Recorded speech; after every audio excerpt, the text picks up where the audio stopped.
എടാ ഞാൻ കുറച്ചേരം ഇങ്ങനെ നിക്കട്ടാ. ആടാ ഇജ്ജ് നിന്നോ. ആഴ്ച ആയിട്ടില്ലല്ലോ പോയിട്ട്. സത്യം പറഞ്ഞ അവിടെ പറ്റിണിയടാ. ഇത് പറ്റിനിയാണ് ഒന്നിനും. അപ്പൊ ഒന്നിനും പറ്റണിയേ? ഏഷ് അതല്ല, അവിടെ ഒരു വൈബില്ലടാ. എന്താ ആലോചിച്ച് നോക്ക്, രാവിലെ 7:30 എണീച്ച് 9 ക്ലാസ്സിലെത്തി റെക്കോർഡ് അസൈൻമെന്റ് പ്രസന്റ് എന്നുള്ളതൊക്കെ കഴിഞ്ഞ് വൈകുന്നേരം നേരെ ഹോസ്റ്റലിക്ക്. അവിടുന്ന് ആണെങ്കിൽ കൂട്ടിലിട്ട പക്ഷിയെ പോലെയാണ്, പുറത്തിറങ്ങാൻ പോലും പറ്റൂല. ഇങ്ങനൊന്നല്ലേ ഞങ്ങളോട് പറഞ്ഞേ? ഇവിടെ എന്നാ പഠിക്കാൻ കഴിക്കൂല. ഞങ്ങളപ്പോ നടന്ന അലമ്പാവും. പുറത്തു പോയാല വൈബാണ്. ഇപ്പൊ എന്തായി? വേറൊരു ഡയലോഗ് കൂടി അടിച്ചെന്നല്ലേ പോകുമ്പോ ഫോക്കസ് ഓൺ കരിയർ. വെറുതെ വെറുതെ ഞങ്ങളിപ്പോ നടന്ന് രക്ഷപ്പെടില്ലോ അങ്ങനെ എന്തോ പറഞ്ഞില്ലല്ലോ. ഞാനോ? ഇല്ലെന്നൊക്കെ പറയാൻ പറ്റുമോ? ചിലപ്പോ പറഞ്ഞു കാണും, പക്ഷെ അത് ഫണ്ണായിരുന്നു. ഇവിടെ പഠിച്ചാൽ മതി എന്ന് പറഞ്ഞല്ലേ. ശരിയാണ്.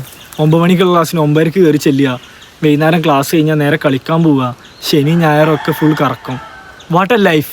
അജിന്ന് പോണ്. ഇന്ന് രാത്രി പോകും. ഇപ്പോഴല്ലേ വന്ന്, ഇനി രാത്രി പോവുക. നാളെ രാവിലെ ക്ലാസ് ഉള്ളതാ. പിന്നെ ഇത്ര കഷ്ടപ്പെട്ടുകൊണ്ട് വന്ന് നിങ്ങളെ കാണാനുള്ള അതിയായ ആഗ്രഹം അതാണ് എന്നെ ഇവിടെ എത്തിച്ചത്. ഓ ഇനിയിപ്പോ എന്താ ചെയ്യണ്? എന്ത് ചെയ്യാൻ? അവിടെ ഇറങ്ങാനുള്ള എന്തെങ്കിലും ഒരു വയ്യാറിനാട്ടാ. അവിടെ നമുക്കൊന്ന് ഇരുന്ന് സംസാരിക്കാം. എന്നാ അവിടെ ഇരിക്കാം. ഇവിടെ അല്ല അവിടെ. ഇതെന്തേ കൊടുത്തീണ? ഞാൻ ദുബായിൽ നിന്നല്ല വരുന്നത്.